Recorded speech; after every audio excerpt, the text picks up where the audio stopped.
Hello everyone, क्या हाल है आप सबके। मेरा नाम है अंकुर महेश्वरी और मैं आपका स्वागत करता हूं फिजिक्स डेरिवेशन सीरीज के आज लेक्चर नंबर 3 के अंदर। दोस्तों, आज हम जो डेरिवेशन करने वाले हैं वो है हमारा चैप्टर नंबर 3, करंट इलेक्ट्रिसिटी। तो फटाफट से कॉपी और पेन निकाल लीजिए और डेरिवेशंस को नोट करना शुरू कर दीजिए। इस चैप्टर में दोस्तों जो हम डेरिवेशन करने वाले हैं वो है करंट और ड्रिफ्ट वेलोसिटी के बीच का रिलेशन। सेकेंड अपन करने वाले हैं कि अगर सेल्स सीरीज में कनेक्टेड हो या फिर पैरेलल में कनेक्टेड हो तो उसका इक्विवेलेंट कॉम्बिनेशन जो आएगा वो क्या आएगा। और तीसरा जो अपन डिस्कस करने वाले हैं वो है दोस्तों व्हीटस्टोन ब्रिज। तो ये तीनों डेरिवेशंस हम आज के लेक्चर के अंदर कवर अप करने वाले हैं। तो चलिए पहला डेरिवेशन शुरू करते हैं जो है relation between current and drift velocity. दोस्तों, ये अगर अपन इमेजिन करें कि एक कंडक्टर का कोई क्रॉस सेक्शन है, जैसे यहां पर मैंने इमेजिन करा कि इलेक्ट्रिक फील्ड जो है वो इस डायरेक्शन के अंदर है। तो आप गौर से देखिए, जो नेगेटिव चार्ज वाले पार्टिकल्स हैं वो इलेक्ट्रिक फील्ड के अपोजिट डायरेक्शन में उन पे फोर्स लगेगा, that is Q into E के हिसाब से। तो ऐसे में इलेक्ट्रिक करंट की बेसिक डेफिनेशन से शुरू करते हैं। So electric current I is equals to Q by T, है ना। इलेक्ट्रिक करंट इज I बराबर Q बाई टी। Q मतलब कितना अमाउंट ऑफ चार्ज किसी पर्टिकुलर टाइम में किसी पर्टिकुलर एरिया से क्रॉस हुआ है। अब क्वांटाइजेशन ऑफ चार्ज प्रिंसिपल की वजह से हमने देखा था Q बराबर होता है N इंटू ई। जहां पे दोस्तों N क्या है, N मतलब नंबर ऑफ फ्री इलेक्ट्रॉन्स, है ना, जो मूव कर रहे हैं इलेक्ट्रिक फील्ड के डायरेक्शन के अपोजिट, जो ड्रिफ्ट कर रहे हैं। अब हमें पता होता है स्मॉल n। अब स्मॉल n जो है ये क्या है, स्मॉल n होता है number of free electrons per unit volume, number of free electrons per unit volume. अब मुझे अगर स्मॉल n और कैपिटल N के अंदर रिलेशन निकालना है तो दोस्तों कैपिटल N जो होगा ये तो नंबर ऑफ फ्री इलेक्ट्रॉन्स है, स्मॉल n क्या है, number of free electrons per unit volume. तो अगर मैं स्मॉल n को टोटल वॉल्यूम से मल्टीप्लाई कर दूं तो मुझे नंबर ऑफ फ्री इलेक्ट्रॉन्स मिल सकते हैं। So capital N will going to be equals to small n into total volume. अब इस कंडक्टर का अगर मैं एरिया देखूं तो एरिया कैपिटल A है और जो इसकी लेंथ है इसको अपन ने डेल्टा x माना है यहां पर। तो कैपिटल N हो जाएगा N into area into delta x, area into length, यही तो कहलाता है वॉल्यूम। तो ये आ गया आपके पास कैपिटल N यहां पर। अब इस वैल्यू को यहां पर सब्स्टिट्यूट कर दिया जाए। तो सब्स्टिट्यूट, इसको इक्वेशन नंबर 1 नाम दे देते हैं। सो सब्स्टिट्यूट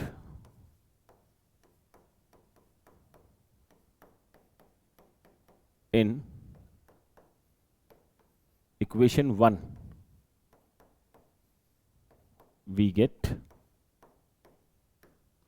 सो स्मॉल q को अगर मैं लिख दूं कैपिटल N E और कैपिटल N को लिख दिया जाए N into A into delta x, ये तो स्मॉल q हो गया। अब यहां से करंट के लिए लिखते हैं फॉर्मूला। सो I बराबर Q by t. So Q हो जाएगा N into A into delta x into e, साथ में E भी था यहां पर, अपॉन टाइम। ठीक है, I बराबर Q बाई टी होता है, Q को लिख दिया मैंने N into A into delta x into E by T. अब दोस्तों ये जो टर्म आ रही है this one, delta x upon T, delta x upon T, ये क्या कहलाएगा, इलेक्ट्रॉन की ड्रिफ्ट वेलोसिटी। क्योंकि इलेक्ट्रॉन जिस स्पीड से मूव कर रहे हैं in the presence of applied electric field वो होती है ड्रिफ्ट वेलोसिटी। तो डेल्टा x अपॉन टी बन जाएगा आपके पास ड्रिफ्ट वेलोसिटी। तो यहां से इलेक्ट्रिक करंट का फॉर्मूला आ गया N into e into A into v d. ठीक है, so I equals to N into e into A into v d. ये हो गया आपके पास relation between electric current and drift velocity. उम्मीद करता हूं ये डेरिवेशन आपको बेटर समझ में आ गया होगा। आगे बढ़ते हैं। अब देखिए नेक्स्ट है हमारे पास cells in series and parallel. तो दोस्तों यहां पर देखिए, जैसे मान लीजिए आपके पास दो सेल्स हैं, एक का ईएमएफ E1 है, एक का ईएमएफ E2 है, एक का इंटरनल रेजिस्टेंस स्मॉल r1 है और एक का स्मॉल r2 है। अब इन दोनों को, ये दोनों सीरीज में कनेक्टेड है और मुझे इसको रिप्लेस करना है एक E इक्विवेलेंट से और एक R इक्विवेलेंट से, जिसमें उतना ही करंट फ्लो कर रहा हो जितना ओरिजिनल सर्किट में फ्लो कर रहा है। तो इसको बोलते हैं इक्विवेलेंट कॉम्बिनेशन। तो ऐसे में सीरीज कॉम्बिनेशन के लिए सबसे पहले शुरू कर रहे हैं अपन। सबसे पहला है इसके अंदर फॉर सीरीज कॉम्बिनेशन। तो ये जो डायग्राम बनाया है हमने, this is for series combination. ठीक है, ये सबसे पहला है सीरीज कॉम्बिनेशन के लिए। तो अब सीरीज कॉम्बिनेशन के लिए देखिए अपन एक एक करके लिखते हैं यहां पर। सबसे पहले अपन इस सर्किट के लिए लिखते हैं, this is for circuit A and ये है सपोज सर्किट बी। ये इसका इक्विवेलेंट ही है एक्चुअली। तो for circuit A, so for या फ्रॉम ए से अगर मैं VA माइनस VB लिखूं, अगर डायग्राम ए से मैं VA माइनस VB लिखूं, VA माइनस VB, दोस्तों VA माइनस VB मतलब E1 जो EMF है उसका टर्मिनल वोल्टेज।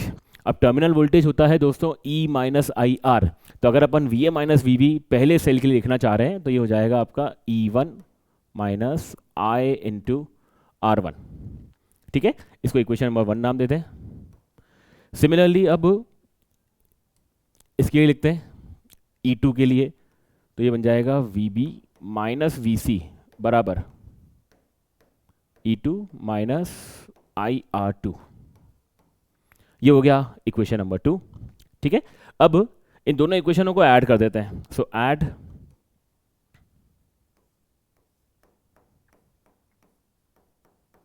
Equation 1 and 2। ठीक है, अब इन दोनों इक्वेशनों को अगर आप सोचो ऐड कर दो तो देखो माइनस VB और प्लस VB ये हो जाएंगे कैंसिल आउट। तो आपके पास बनेगा VA minus VB, sorry VA minus VC, sorry VA minus VC is equals to, क्योंकि जब अपन ने ऐड किया तो VB कैंसिल आउट हो गया, तो VA minus VC is equals to E1 plus E2 minus I times bracket में R1 plus R2। ठीक है, इसको इक्वेशन नंबर 3 मार्क कर दें। ठीक है, अब अपन लिखते हैं इक्वेशन इस B सर्किट के लिए। ठीक है, so now from B,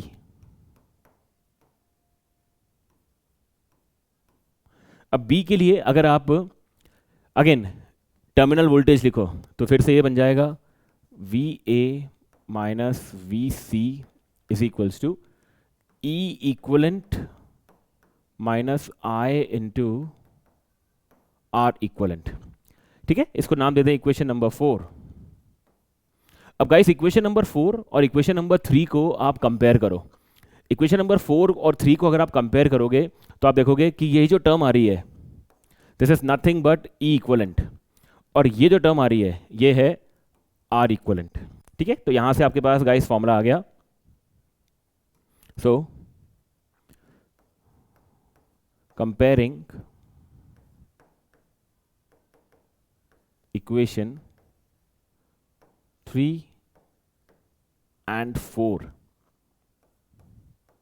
equation 3 और इक्वेशन नंबर 4 को दोस्तों अगर अपन कंपेयर कर रहे हैं तो फाइनली आपके पास E इक्वलेंट का फॉर्मूला आ गया है, that is E1 plus E2।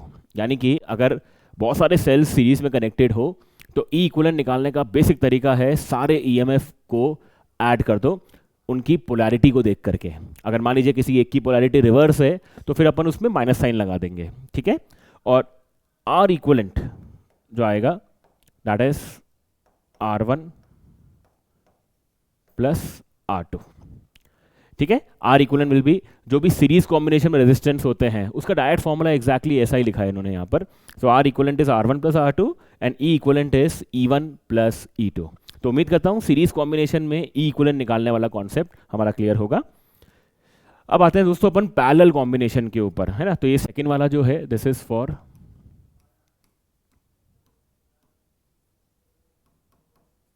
Parallel combination,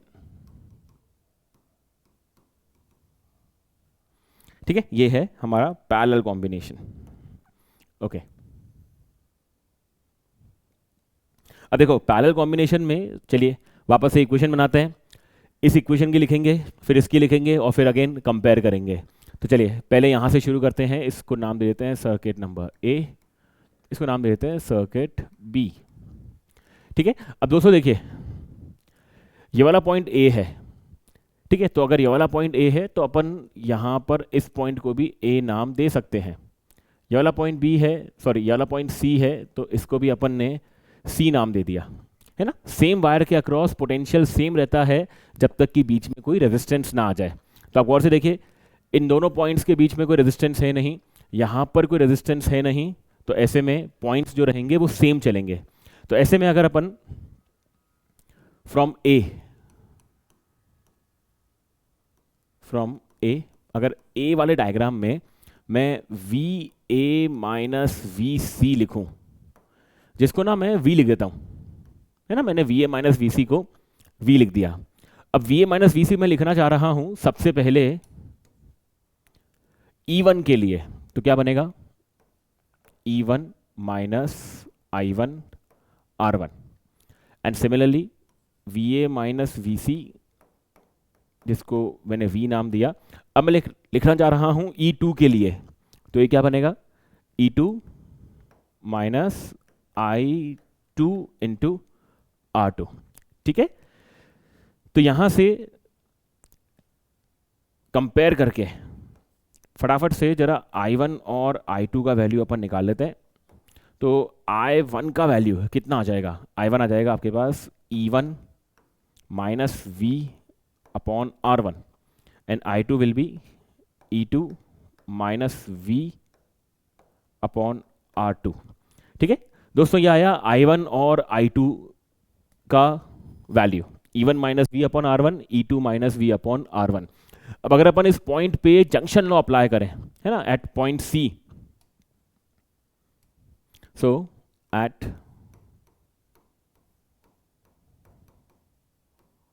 point C point पे अगर आप जंक्शन लॉ अप्लाई करो तो कितना करंट एंटर कर रहा है, कैपिटल I, कितना लीव कर रहा है यहां से I1 और I2। तो जंक्शन लॉ से कैपिटल I बराबर हो गया I1 प्लस I2, ठीक है। तो यहां से I1 का वैल्यू जो अपन ने निकाला है या सब्स्टिट्यूट करते हैं, तो it is E1 minus V upon R1 plus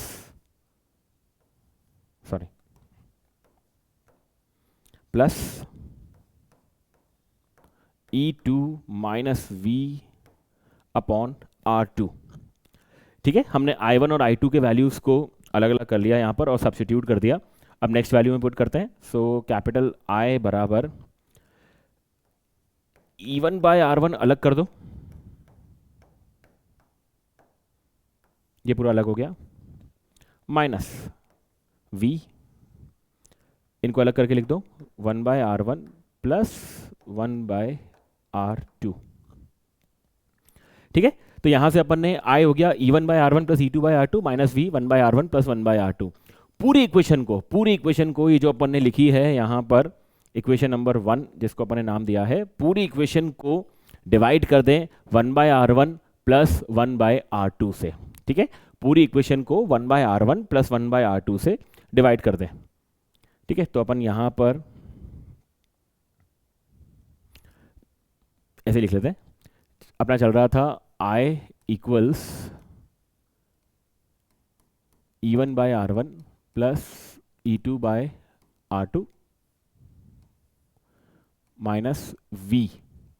हमने पूरी इक्वेशन को 1/R1 प्लस 1/R2 से डिवाइड कर दिया, तो अब इसको यहां पे भी लिख देते हैं, that is 1/R1 plus 1/R2।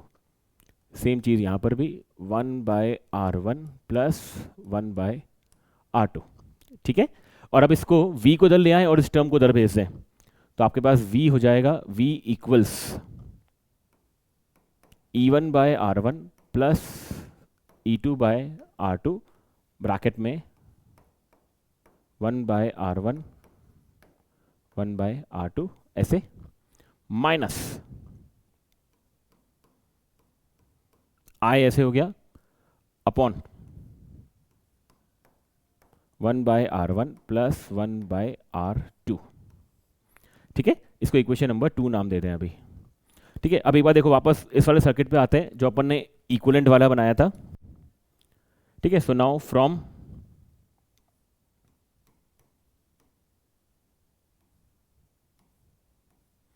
B, अब इस B वाले सर्किट में अगर आप इक्वेशन लिखोगे तो VA माइनस VC, दोस्तों ये तो V ही बन जाएगा, और V बन जाएगा आपके पास फिर से E equivalent minus I into R equivalent. ठीक है, इसको इक्वेशन नंबर 3 नाम दे दें। ठीक है, अब इक्वेशन नंबर 2 और इक्वेशन नंबर 3 इन दोनों को कंपेयर करें, अगर आप इक्वेशन नंबर 2 और इक्वेशन नंबर 3 को अगर आप कंपेयर करें तो दोस्तों यहां से अपन लिख सकते हैं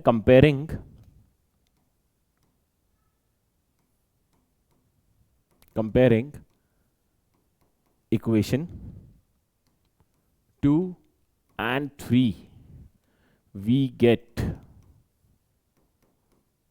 तो दोस्तों इक्वेशन नंबर 2 और इक्वेशन नंबर 3 को जब कंपेयर किया गया तो आपके पास E इक्वलेंट पैरेलल कॉम्बिनेशन का मैथमेटिकल फॉर्मूला आ गया, that is E1/R1 plus E2/R2 upon में 1/R1 प्लस 1/R2। ठीक है, ये हो गया आपका पैरेलल कॉम्बिनेशन का E इक्वलेंट। ठीक है, this is the E equivalent for parallel combination, और यही अगर मुझे इसके लिए R इक्वलेंट लिखना हो तो ये बन जाएगा 1/R equivalent is equals to 1/R1 plus 1/R2। ठीक है, तो रेजिस्टेंस के लिए आप एक चीज गौर से देखो, रेजिस्टेंस के लिए जो सीरीज कॉम्बिनेशन का आंसर आता था R1 plus R2 plus R3 and so on, वो यहां पर इंटरनल रेजिस्टेंस के लिए भी वही वैलिड है। पैरेलल के लिए जो आता था 1/R इक्वलेंट बराबर 1/R1 प्लस 1/R2, पैरेलल के भी रेजिस्टेंस के लिए तो यही का ये कॉन्सेप्ट यहां पर सेम डेरिवेशन करके आ गया है। लेकिन E इक्वलेंट में आपको ध्यान रखना है, E इक्वलेंट के अंदर पैरेलल कॉम्बिनेशन में E1/R1 प्लस E2/R2 एंड चलता रहेगा ऐसे आगे, अगर और भी कनेक्टेड हुए तो दोस्तों ये हुआ हमारा सीरीज कॉम्बिनेशन और parallel combination of EMF combination. ठीक है, ऑलराइट, लास्ट है हमारे पास व्हीटस्टोन ब्रिज। दोस्तों व्हीटस्टोन ब्रिज में अगर अपन यहां पर एक कंडीशन इमेजिन करके चलें कि ये जो है ये बैलेंस कंडीशन में है। ठीक है, so if the given circuit is in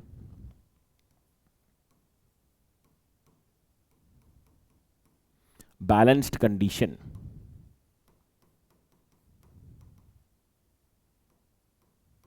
दोस्तों अगर ये गिवन सर्किट बैलेंस्ड कंडीशन के अंदर है तो इसका मतलब ये है कि ये जो गैल्वेनोमीटर है ना, इस गैल्वेनोमीटर से जो करंट आ रहा होगा अगर IG, अगर इस गैल्वेनोमीटर में जो करंट आ रहा होगा IG, तो दोस्तों ये जो IG का वैल्यू है, ये जो IG का वैल्यू है दैट शुड बिकम 0। ठीक है, ये होती है बैलेंस कंडीशन कि यार IG का वैल्यू यानी गैल्वेनोमीटर में कोई भी करंट फ्लो अगर नहीं कर रहा है, तो आप एक चीज गौर से देखो इस डायग्राम में, सपोज यहां से I2 करंट आ रहा है, सर्किट में देखें जरा, यहां से I2 करंट आ रहा है और यहां पर I4 करंट जा रहा है। जैसे ही I2 करंट बी पॉइंट पे पहुंचेगा, IG में तो करंट जा ही नहीं रहा है, इसका मतलब I2 करंट पूरा का पूरा एज इट इज I4 में चले जाएगा। इसका मतलब I2 जो है वो I4 के बराबर है। एंड सिमिलरली यहां देखिए, यहां पे करंट आ रहा है I1 और यहां पे जा रहा है I3। क्योंकि गैल्वेनोमीटर में कोई करंट जा ही नहीं रहा है, तो I1 और I3 ये दोनों भी बराबर हो जाएंगे। तो I1 हो जाएगा I3 के बराबर। ठीक है, तो अगर ऐसा है, I2 बराबर I4 है और I1 बराबर I3 है, तो अपन लूप लॉ, किरचॉफ का लूप लॉ अप्लाई करते हैं। So apply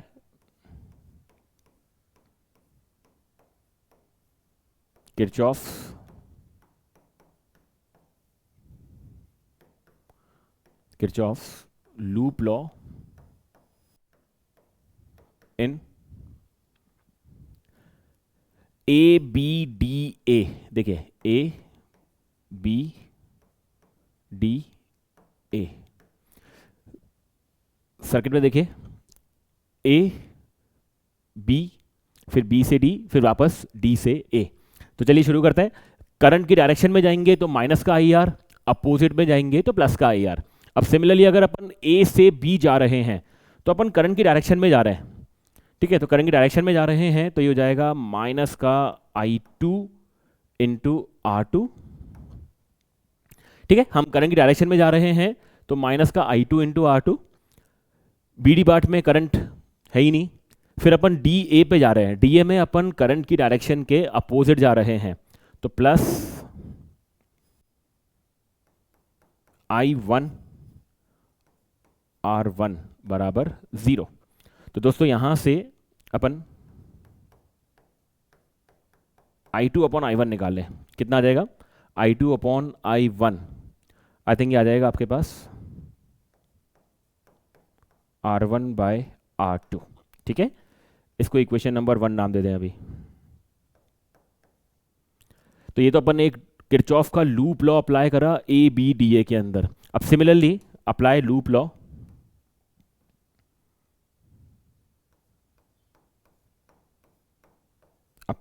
loop law in B C D B. ठीक है, B C D B, loop law apply करें बी सी डी बी। अब अगर आप लूप लॉ यहां पर अप्लाई करते हो तो देखो इक्वेशन कैसे बननी चाहिए। बी से सी जा रहे हैं यानी करंट की डायरेक्शन में जा रहे हैं। ठीक है, तो यानी कि I4 इंटू R4 माइनस का I4 इंटू R4, उसके बाद प्लस का I3 इंटू R3 बराबर 0। ठीक है, तो दोस्तों यहां से फिर से इक्वेशन लिख दो, I4 अपॉन I3 किसके बराबर आएगा? यह आएगा R3 अपॉन R4। ठीक है, देखो I4 अपॉन I3 हो गया R3 अपॉन R4 के बराबर। इसको आप इक्वेशन नंबर 2 नाम दे दें। ठीक है, अब दोस्तों I2 का वैल्यू I4 के बराबर है, I1 का वैल्यू I3 के बराबर है, तो यानी कि I4 अपॉन I3 को सो फ्रॉम इक्वेशन नंबर 2 में I4 अपॉन I3 था, तो I4 अपॉन I3 को हम चाहें तो I2 अपॉन I1 भी लिख सकते हैं। ठीक है, जो किसके बराबर आया था? जो आया था R3 अपॉन R4 के, R3 अपॉन R4। ठीक है, सो कंपेयरिंग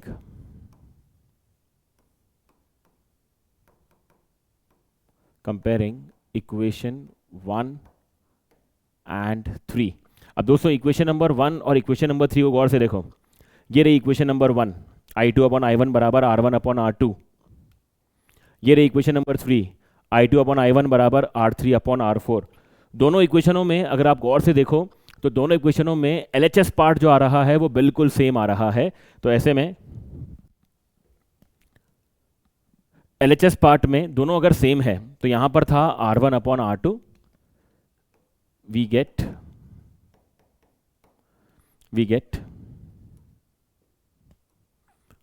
R1/R2 इक्वल्स टू आ रहा है R3/R4।